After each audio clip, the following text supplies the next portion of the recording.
Yes, alors suite à la dernière vidéo que j'ai fait sur le grand fessier, je voulais vous proposer des variantes afin de travailler vos fessiers proprement et puis changer un petit peu des routines de ce qu'on peut voir pardon, habituellement. Donc voilà, dans un premier exemple, donc c'est pas mon top, alors je crois qu'il y a 8 exercices, je vais vous montrer 8 exercices, c'est pas forcément mon top 8, en tout cas ils sont pas à prendre comme ça dans le sens de mes préférences. Mais juste là pour finalement vous donner, comme je vous disais, quelques petites idées. Donc premier exercice, on est sur un hip thrust élastique. Donc voilà, la pose là sur le schéma paraît un petit peu compliqué, mais on pourrait éventuellement mettre une barre, vous savez, poser une barre sur le sol, accrocher ses élastiques, d'accord, et venir faire ces mouvements de flexion-extension de hanche. Très intéressant de travailler avec l'élastique. Alors c'est pas infaillible non plus, hein, parce que vous connaissez, hein, l'élastique va avoir une forte tension, en tout cas au niveau de la fin du mouvement. Donc là, pour peut-être corser un petit peu les choses, on pourrait aussi imaginer de venir poser un haltère pardon, ou un disque. Voilà, on pourrait justement profiter donc de la charge additionnelle et du poids libre pour pouvoir travailler sur les deux axes. Super intéressant. Donc voilà, au niveau de l'exécution, en tout cas du mouvement, eh bien, vous mettez votre bande, vous accrochez bien la bande donc comme je vous disais, sur une barre, d'accord, de sorte à ce qu'elle vienne aussi se positionner sur vos hanches. Vous posez la partie supérieure de vos omoplates sur un banc et vous plantez vraiment vos pieds fermement dans le sol. L'idée maintenant, c'est d'abaisser vos fesses, hein, pour de telle manière qu'elles soient le plus proche possible du sol. Puis vous poussez les hanches contre la bande de résistance et vous poussez vraiment entièrement vers le haut jusqu'à devenir complètement parallèle. D'accord. Rien ne sert non plus d'avancer au maximum, d'être en hyper extension. On ne voudrait pas non plus trop partir en lordose lombaire et justement venir compromettre un petit peu la santé de son dos. Ok, ensuite, eh bien, on est toujours un petit peu dans la même thématique. Donc là, on est sur du hip thrust sans charge. Très clairement, pour l'échauffement, par exemple, ça me semble être un bon exercice. Donc voilà, le hip thrust, il est destiné vraiment à renforcer les fessiers, hein, notamment le grand fessier. Donc l'exécution est à faire à l'instar de l'autre exercice. Donc voilà, en série longue, vous pourriez travailler en force résistance sur ce genre d'exercice et vous pourriez même l'incorporer sur une seconde séance dans la semaine, hein, si vous avez déjà fait les fessiers ou du squat par exemple sur une séance jambes. Voilà, ça peut faire sens. Troisième exercice, un de mes préférés, hein, le hip thrust en single leg. Donc voilà, donc là c'est intéressant de le voir aussi au niveau des muscles synergistes. Donc on voit, hein, toujours les ischio-jambiers venir travailler sur ce mouvement. D'accord. On pourrait impliquer, hein, si on voulait travailler les ischios, on se poserait différemment. On mettrait un Swiss ball par exemple en dessous de la jambe qui est en train de travailler et puis on ramènerait justement le talon vers soi. Donc ce serait aussi une variante. Là on est sur les fessiers avec une implication aussi des quadriceps. Donc voilà, j'ai même envie de vous dire que sur le petit, enfin sur la représentation, on voit nettement une implication du vaste latéral. Donc voilà, super intéressant, en tout cas une variante que je vous propose de tester aussi de votre côté.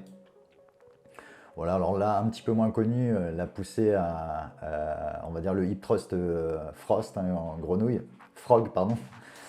L'idée de justement ce mouvement, c'est d'être un petit peu en rotation externe de hanche, d'accord, pour venir impliquer aussi un peu plus le moyen fessier.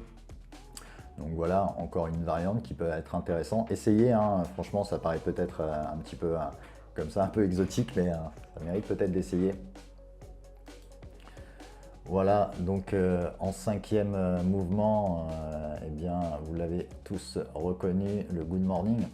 Donc voilà, vous voyez bien, à essayer en tout cas de bien reproduire le mouvement, c'est-à-dire que vraiment sur le good morning, le mouvement doit partir au niveau de la hanche, hein, et pas du dos. Donc voilà, essayez justement de gainer vos abdominaux au maximum et de pousser vos hanches vers l'arrière.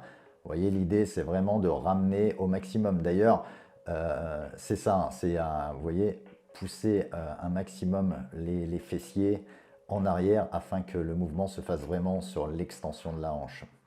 Voilà, l'idée derrière, c'est que au moins vous allez... alors, vous pouvez plier aussi légèrement les genoux afin de désengager légèrement les ischio-jambiers qui vont prendre aussi, hein, qui vont prendre tarif sur ce genre d'exercice. Donc voilà, ça en fait un bon exercice polyarticulaire, très très très très bien.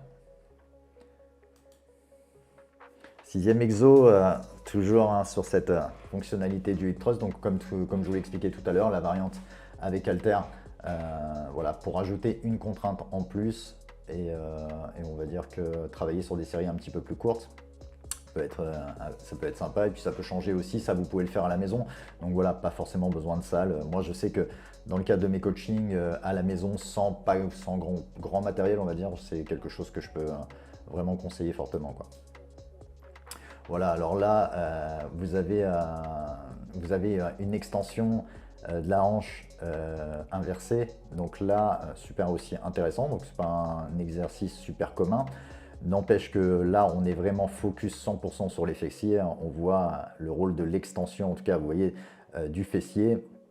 Avec un désengagement quand même des ischio-jambiers hein, qui sont vraiment juste synergistes pour le coup, qui vont pas être impliqués en tout cas plus que ça. Donc en isolation, ça peut être aussi un excellent exercice, très peu de matériel, donc on est vraiment sur du minimaliste, hein, il vous suffit d'un banc. Donc voilà, à travailler absolument. Et pour finir, eh ben, je mettrai un squat. Donc voilà, alors un squat sur ce genre de squat justement, on a placé un disque sur les talons afin d'optimiser, on va dire, la dorsiflexion. Alors dorsiflexion, voilà, pour être très clair, c'est la mobilité, en gros c'est la mobilité de la cheville hein, à justement monter, à partir en flexion. On voit que c'est souvent un élément bloquant sur le squat. Alors c'est pas le seul, mais c'est souvent un élément qui revient. L'idée derrière, c'est justement de pouvoir surélever et donc aider à cette dorsiflexion pour pouvoir prétendre à faire l'exercice de façon un peu plus, comment dire, un peu moins partielle. Donc voilà, descendre complètement, ce qui permettra d'étirer au maximum les fessiers. Donc un très très bon exercice. Souvenez-vous aussi hein, qu'en termes de squat, avant d'essayer de mettre de la charge, essayez déjà de faire le mouvement proprement. Si on voit que de prime abord, très peu de dorsiflexion sur vos clients par exemple, eh bien l'idée ce sera vraiment de sécuriser les personnes en essayant justement, alors on viendra travailler hein, sur la dorsiflexion ou même sur la flexion de hanche dans une certaine mesure, sur le dos aussi, hein, sur les omoplates. Mais disons qu'en première intention, on ira mettre un disque et on essaiera de travailler plus profondément. Et d'essayer d'engager en tout cas un maximum de muscles sur un mouvement qui est quand même relativement complexe. Voilà, mais à maîtriser et pas infaisable non plus. Voilà, j'espère que dans la lignée de ce qu'on a fait, ça vous aidera, enfin cette vidéo vous donnera des petites idées là pour reprendre les entraînements à partir de janvier. Allez, à bientôt les amis.